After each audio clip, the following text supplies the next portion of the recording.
Hai, Assalamualaikum warahmatullahi wabarakatuh. Salam sejahtera bagi kita semua. Oke, di sini saya Dimas Muhammad Sabilul Alif akan mempresentasikan tentang etika profesi notaris. Tapi pada kesempatan kali ini saya tidak sendirian nih.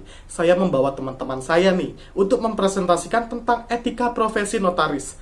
Dan kali ini nanti kita akan bertemu lagi di akhir video presentasi ini bersama saya Dimas Muhammad Sabilul Alif.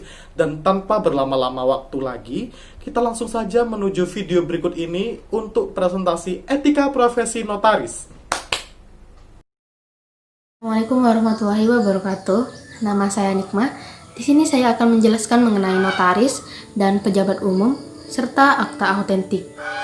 Notaris dalam pasal 1, angka 1 Undang-Undang Nomor 30 Tahun 2004, Junto pasal 1, angka 1 Undang-Undang Nomor 2 Tahun 2014 tentang jabatan notaris atau yang disingkat dengan UUJN mengatakan bahwa notaris adalah pejabat umum yang berwenang untuk membuat akta autentik dan memiliki kewenangan lainnya, sebagaimana dimaksud dalam undang-undang ini atau berdasarkan undang-undang lain. UUJN merujuk pada tugas dan wewenang yang dijalankan oleh notaris. Artinya, notaris memiliki tugas sebagai pejabat umum dan memiliki kewenangan untuk membuat akta autentik dan kewenangan lainnya, sebagaimana yang ditentukan oleh UUJN. Pejabat umum dan akta autentik. Tak heran jika notaris disebut sebagai pejabat umum pembuat akta autentik. Dengan ini, disebut sebagai pejabat umum karena notaris merupakan pejabat negara yang melaksanakan tugasnya untuk memberikan pelayanan kepada masyarakat umum dalam bidang hukum perdata dan dikatakan sebagai pembuat akta autentik karena notaris merupakan pejabat yang mempunyai spesialisasi tersendiri membuat akta-akta autentik. Yang menurut pasal 1868 BW menyebutkan, suatu akta autentik ialah suatu akta yang dalam bentuk yang ditentukan oleh undang-undang dibuat oleh atau di hadapan pegawai-pegawai umum yang berkuasa untuk itu di tempat di mana akta dibuatnya.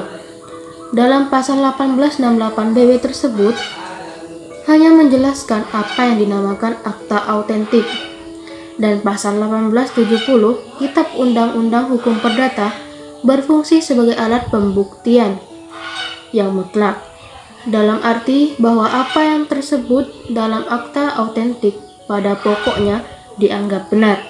Hal ini sangat penting bagi siapa saja yang membutuhkan alat pembuktian untuk suatu keperluan, baik untuk pribadi maupun untuk kepentingan usaha.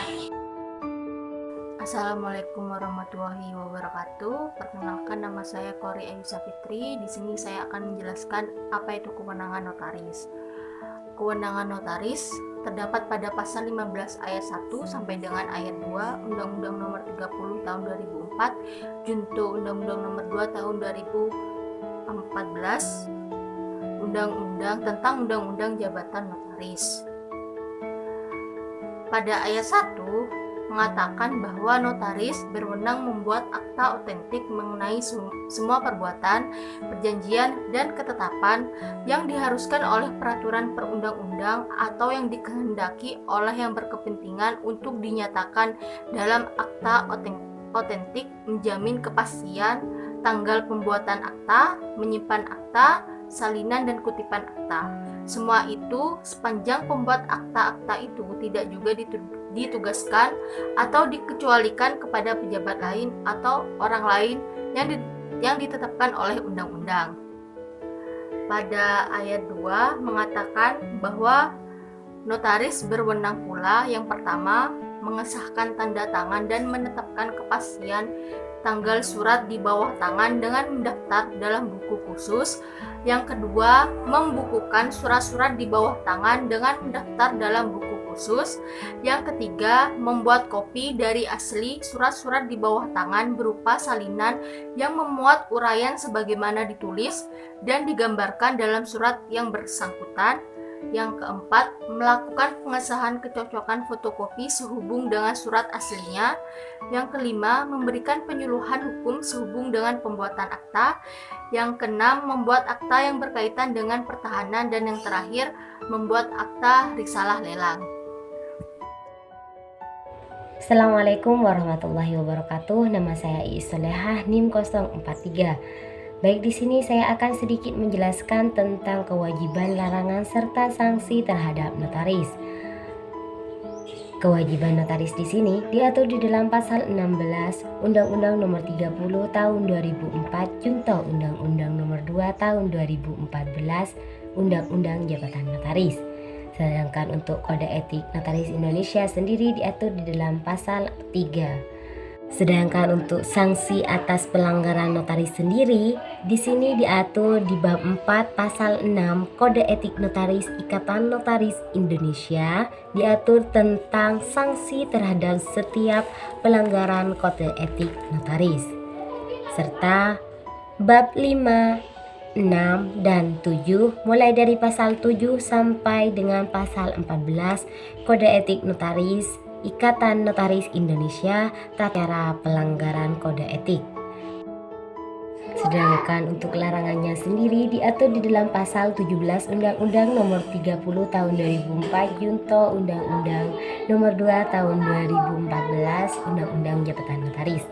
Kode etik notaris Indonesia sendiri diatur di dalam pasal 4. Assalamualaikum warahmatullahi wabarakatuh.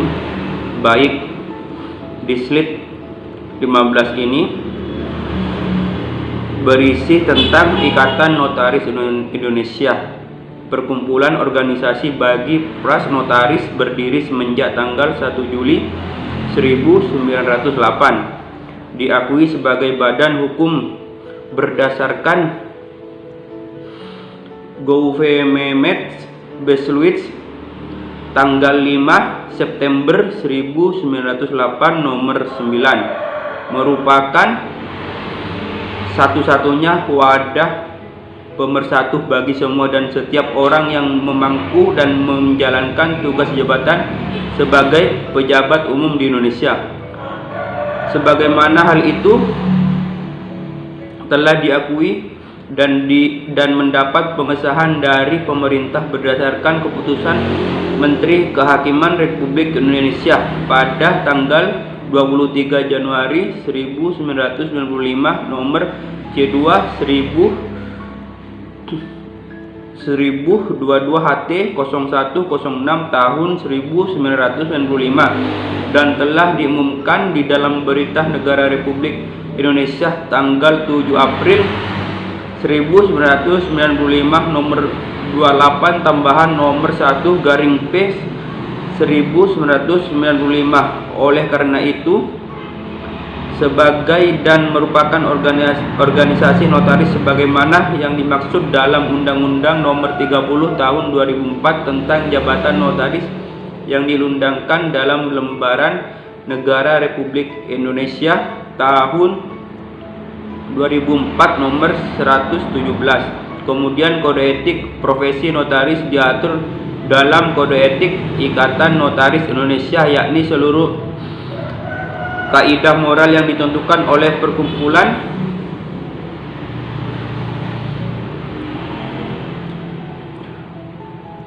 Ikatan Notaris Indonesia yang selanjutnya akan disebut perkumpulan berdasarkan keputusan Kongres perkumpulan dan atau yang ditentukan oleh dan diatur dalam peraturan perundang-undangan yang mengatur tentang hal itu dan yang berlaku bagi yang wajib ditaati oleh setiap dan semua anggota perkumpulan dan semua orang yang menjalankan tugas jabatan sebagai notaris, termasuk di dalamnya pras pejabat sementara notaris pengganti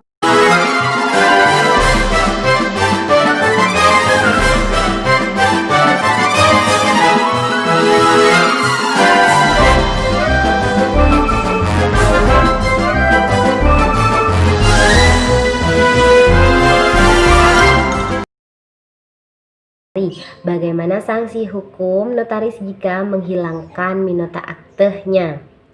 dalam hal menyimpan minota akta di sini adalah suatu kewajiban notaris sesuai dengan pasal 16 ayat 1 huruf B yang mengatakan bahwa jika minota akta itu hilang maka notaris tersebut bisa dikatakan tidak menjalankan kewajibannya secara baik dan benar dan akan mendapatkan sanksi berupa peringatan tertulis, pemberhentian sementara, pemberhentian secara tidak hormat atau secara tidak hormat.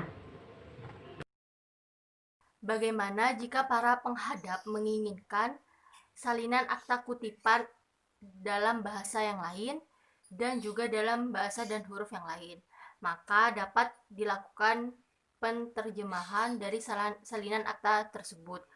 Penerjemah tersebut dilakukan oleh penerjemah tersumpah sebagaimana diatur di dalam pasal 43 ayat 4 Undang-Undang Jabatan Notaris. Jadi dapat dibuat dalam bahasa lain selain bahasa Indonesia jika hal tersebut dihendaki oleh para penghadap. Baik, saya akan menjawab pertanyaan mengenai akibat hukum bagi notaris yang menolak protokol dari notaris lain. Menolak protokol dari notaris lain tidak dibenarkan, karena setiap notaris wajib menerima protokol dari notaris lain. Hal tersebut tercantum dalam surat keputusan pengangkatan notaris. Notaris pemegang protokol hanya bertanggung jawab mengamankan dokumen negara,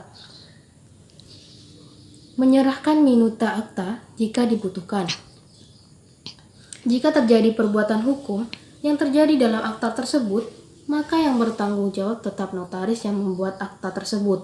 Penolakan protokol notaris merupakan perbuatan melawan hukum.